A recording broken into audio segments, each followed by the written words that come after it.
We're going to start over here. So this is my Ansel smoke machine for testing EVAP systems. And right now we're testing the fuel tank integrity, and we can see that it's pretty high up there on this flow chart. So we're going to pull this out and we're going to put this back in the inlet side for the intake manifold. And we're going to see that as we start getting pressure in here, that this float ball goes way down here, and it's down here at 0.5, and it's mostly there because I cannot hold it well enough to keep it from leaking. And we can see that this tells you this will make a PO442, and down here will be a PO456 if it's above that. And right now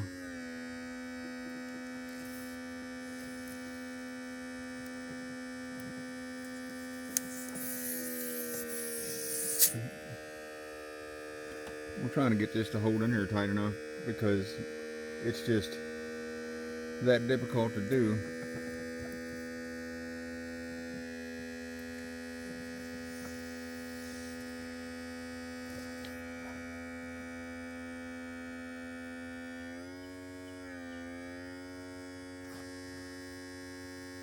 We max this thing out. So there's off.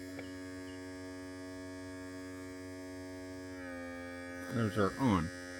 So as we can see that according to this, but again I have a little bit of vapor going by my hand here because I can't hold it tight enough in this fitting to make it seal up completely. But the fault shows me that we do have a leak above 1.0, and right now this is definitely not there. So this little Ansel machine that I purchased from Amazon a couple of years ago is a fantastic little smoke machine for doing EVAP leak tests, especially if you get the one with the flow bar on the side so you can see what you're actually doing. So we can see where our pressure is, and then we can also see where our flow is.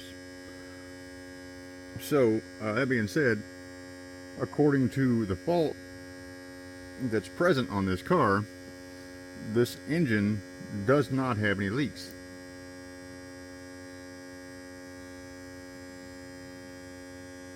So anyway, just wanted to show that.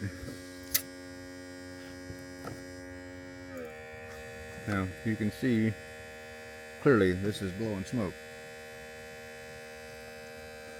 and I've never had one of these where whenever you have a leak that float ball will be down there and not anywhere but all the way at the top.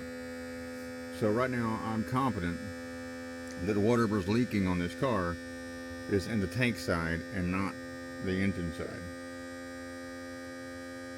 So anyway, I just wanted to point that out.